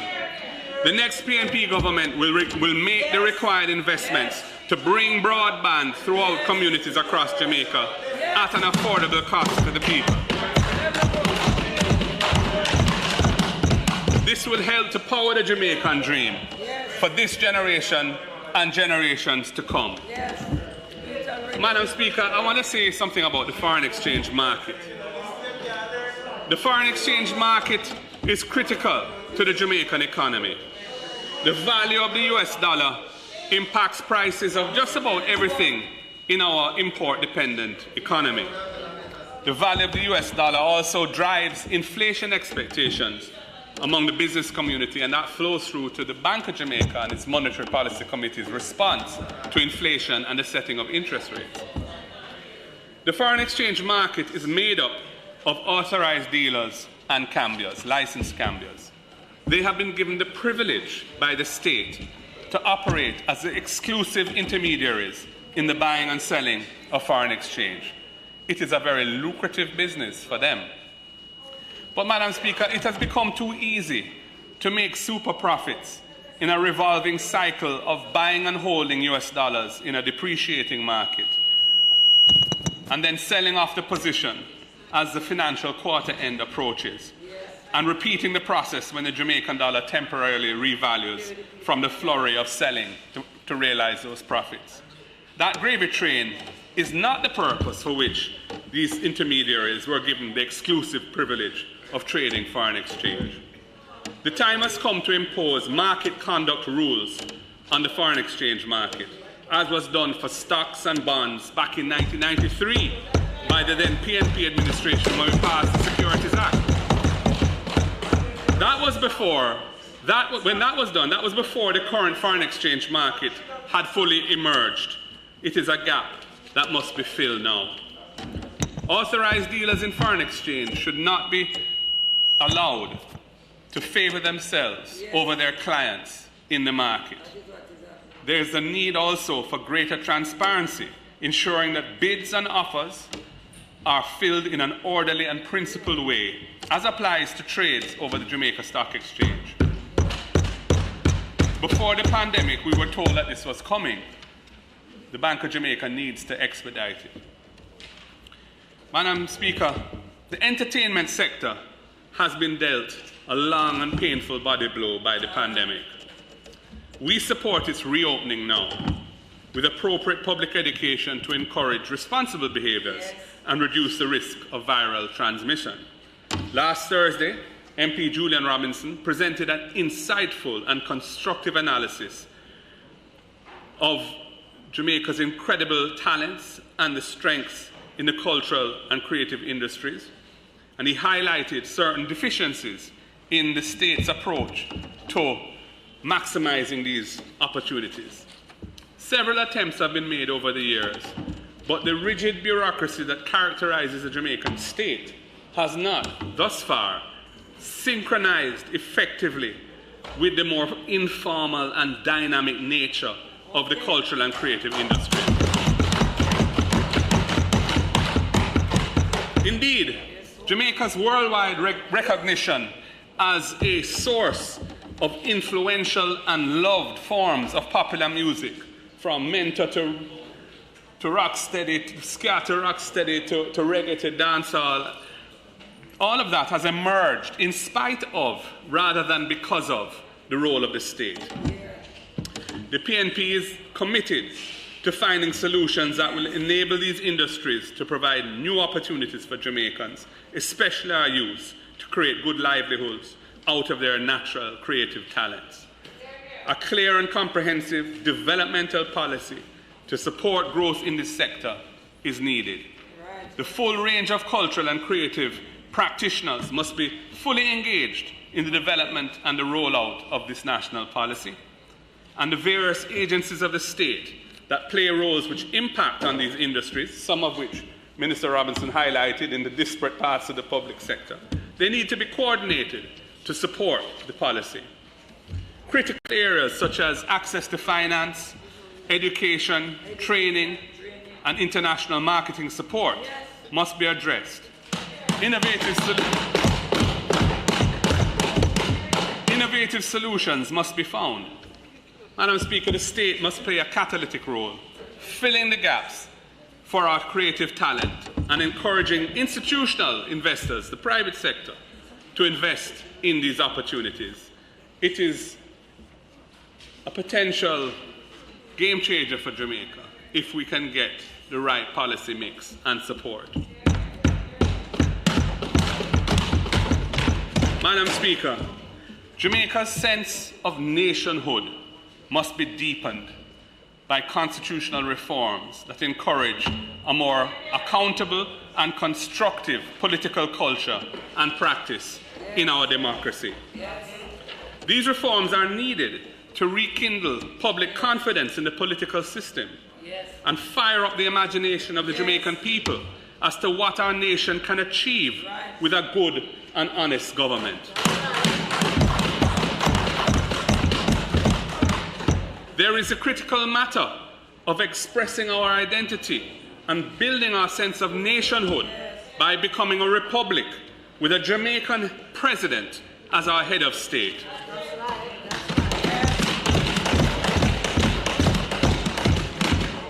There is no good reason why this cannot be achieved in our 60th year of independence. The basic parameters have already been agreed and documented from our predecessors, were the leaders of their respective parties. We now need the political will to drive it forward, pass the laws that are required to do it, and seek the approval of the people in a referendum, as Barbados did so successfully last year. We must also create greater access to justice by acceding to the appellate jurisdiction of the Caribbean Court of Justice, CBCJ. Whatever doubts may have existed when that court first emerged nearly 20 years ago, the reality now is that it has developed a strong track record of jurisprudence, becoming the first court in the region to be accepted into the International Consortium for Court Excellence. The Privy Council in London is fundamentally inaccessible.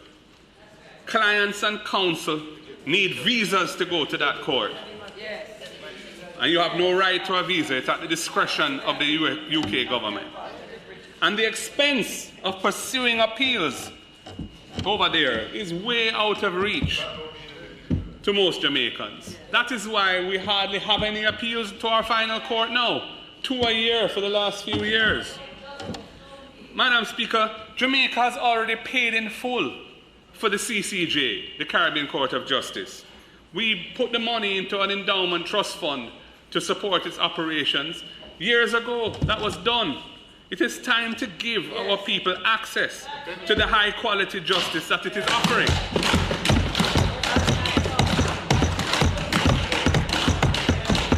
If both sides support it, it can be done by legislation, as the constitutional procedure does not include a referendum for this.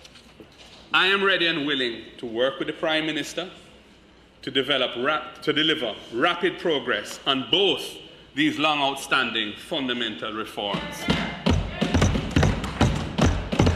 Madam Speaker, another low-hanging fruit is the convention initiated by Prime Minister Bruce Golding, continued by Prime Minister Portia Simpson-Miller, of having the opposition appoint the chairman of the various committees within the House of Representatives.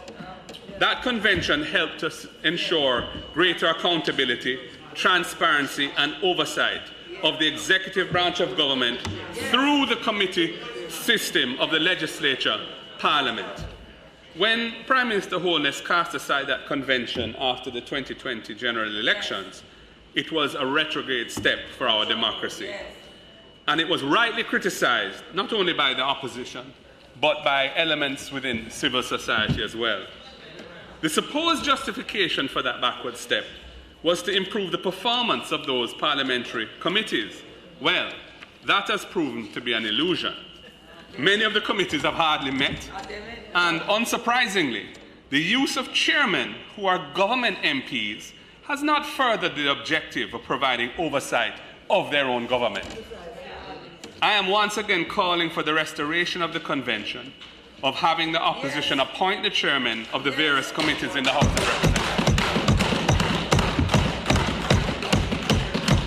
It avoids the clear conflict of interest of having the government chair the committees that are intended to provide accountability and transparency within the government itself.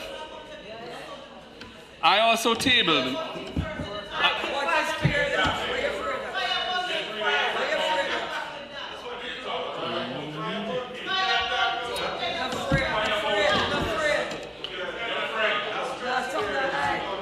Madam Speaker,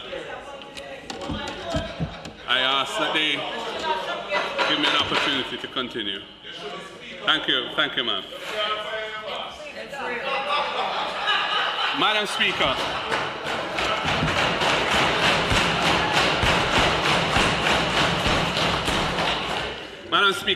I tabled nearly a year ago an impeachment bill.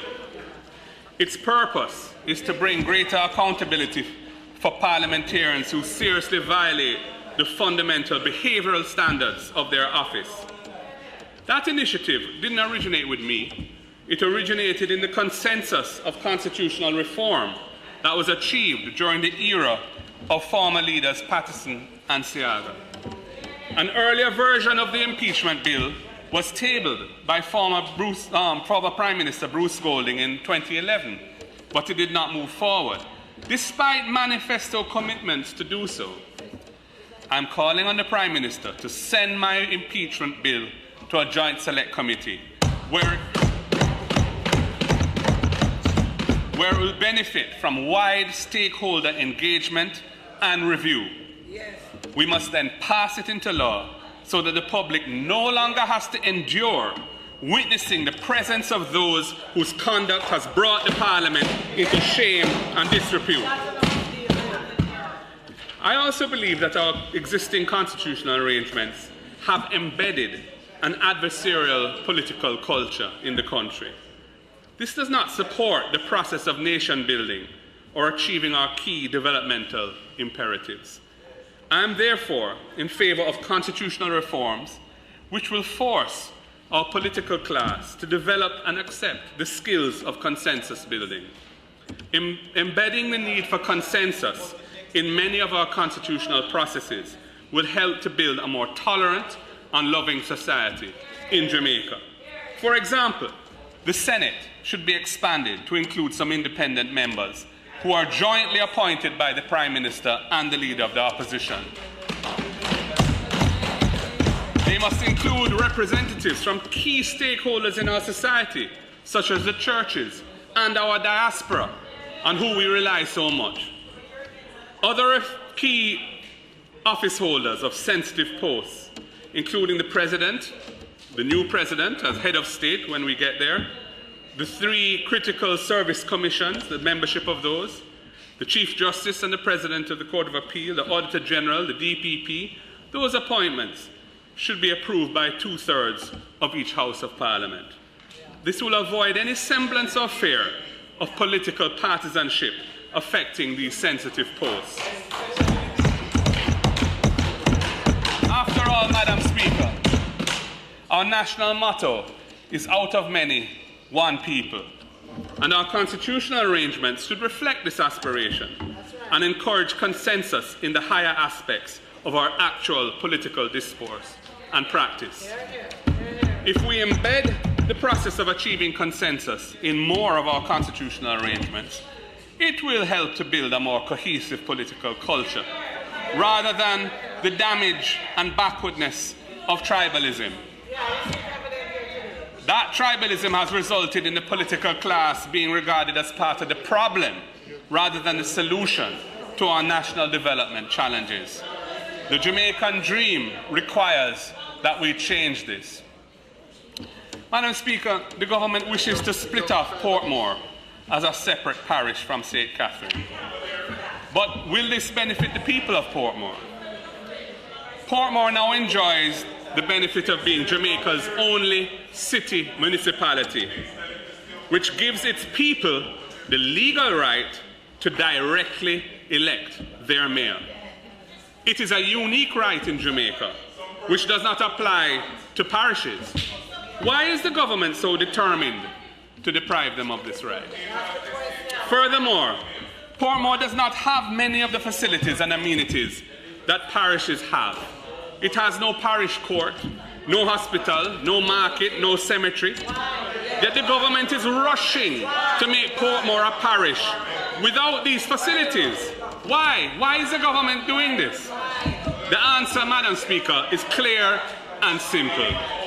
It would suit their short-term political ends. That's why. Our position is that the people of Portmore must be consulted fulsomely on the impacts of any such move, and the decision should then be theirs to take via a referendum. That is our position.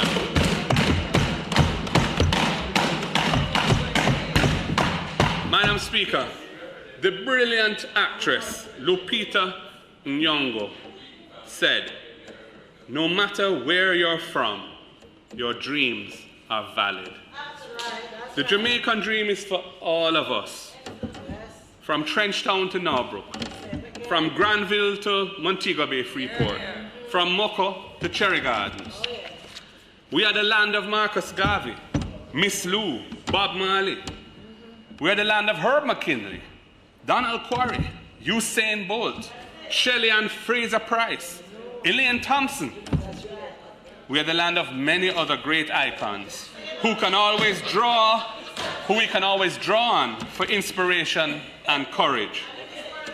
The Jamaican dream is of a society in which it does not matter where in this country you were born and raised. It does not matter where you go to school. It does not matter how you look or how you talk. It does not matter if you have money or powerful connections. Where all that really matters are your values, your attitudes, and your willingness to work to achieve success in life. That is the Jamaican dream. That is the Jamaican dream. The Jamaican dream is not a fantasy. It is a positive and progressive vision of a brighter future for all Jamaicans.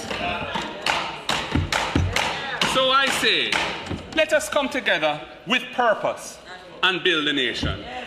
Together, let us make the Jamaican dream of equality of opportunity, justice and progress for all a reality. Let us truly live the powerful words of our motto, out of many, one people. It will take leadership with integrity. Leadership that the people can trust. Leadership that cares for the people and puts their interests first.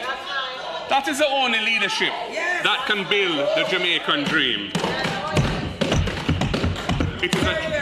It is a dream of hope. It is a dream of justice. A dream of one Jamaica. There is power in the dream. May God bless you all and bless Jamaica, land we love.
Madam Speaker, we thank the Leader of the Opposition and our Member of Parliament for St. Andrews South for his fulsome presentation that lasted a good time. Not very long and not very short either, but a good 2 hours. Thank you very much, Leader of the Opposition, Mark Golding. Madam Speaker, it is not intended for us to do any further business today, but to suspend the debate of the appropriations bill until Thursday, March 17, when the Speaker will be the Prime Minister.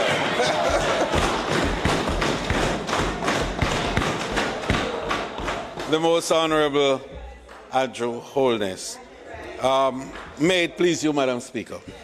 Members, the question before the House is that the debate be suspended until Thursday the 17th, when the Prime Minister makes his contribution to the debate. Madam Speaker, I beg to move for the adjournment of this Honourable House until Thursday, March 17 at 2 p.m. at the George William Gordon House.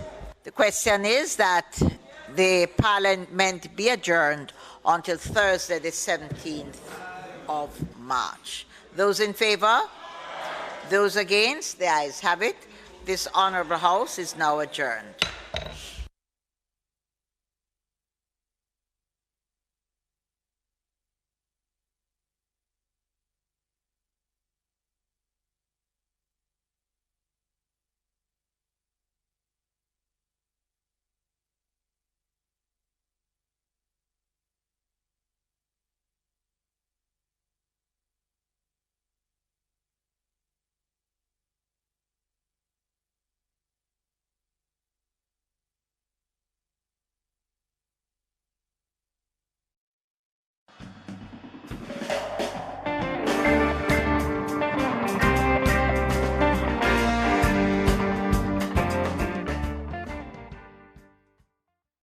Watch the Budget Debates 2022 on PBCJ. Find out how your tax dollars are being spent.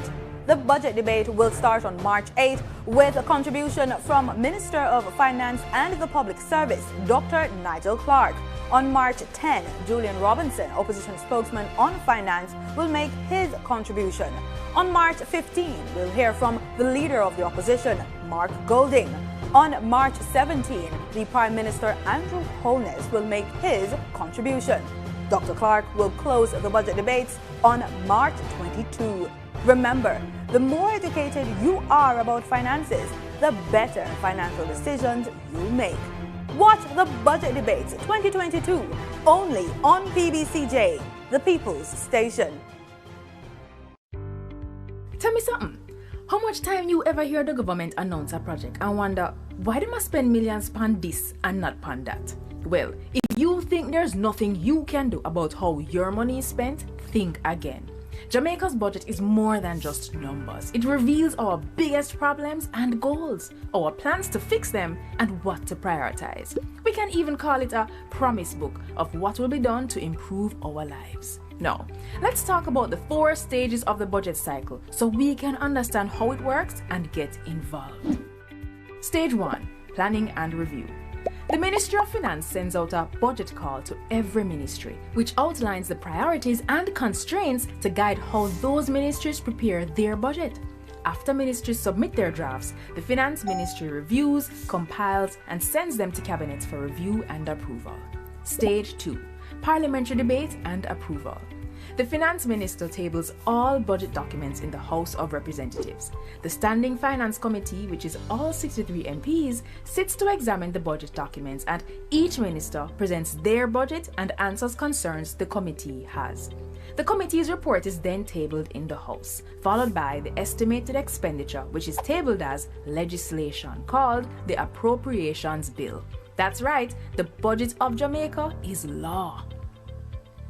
The budget debate formally opens. We have presentations from the Minister of Finance, the Prime Minister, Opposition Leader, and the Shadow Finance Minister. After their presentations, our MPs vote for or against approval. Like all legislation, it goes to the Senate for their approval and then to the Governor General for his royal assent, no later than March 31st, end of the financial year. Stage 3, implementation. The new financial year begins and approved budgets are sent to ministries.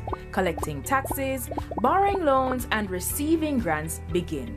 And so does the spending. Stage 4, budget oversight. Now, this is where citizens don't need permission to get involved. Throughout the year, operations and spending are assessed by internal auditors and the Auditor General's department that makes sure public entities are compliant with laws and that their financial reports are accurate. All Auditor General reports are submitted to our Parliament's Public Accounts Committee for review and cross-examination of public officials. The Ministry of Finance, Integrity Commission, and MOCA also monitor government spending to guard against poor financial management and corruption. It is our job to review these reports, check the findings in the newspaper, and look up if breaches are fixed at jampja.org. If not, ask your MP what he or she has done to ensure public officials are held to account. No more 9-day wonders. So, did the government follow through on their spending and investment promises last year? What promises will next year's budget have? How will they affect you? And how can you ensure that you get what is promised? For access to the national budget, check out JAMP's easy digital version and contact info for your MP at jampja.org. Then link your MP and see what progress is being made throughout the entire budget cycle. Support JAMP. Let's do our job to make Jamaica land we love, Jamaica land we own, and Jamaica land we run well. A message from the Jamaica Accountability Meter Portal, funded by the European Union in partnership with the Private Sector Organization of Jamaica.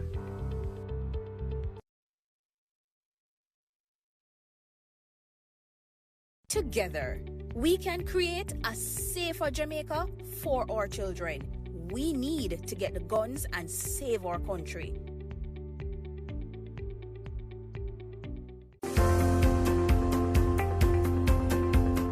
Join BBC Jamaica for A Different Life, a window into the world of persons with disabilities. Sundays at 10 a.m. with a repeat on Wednesdays at 6 p.m. That's A Different Life, right here on PBC Jamaica, the People's Station.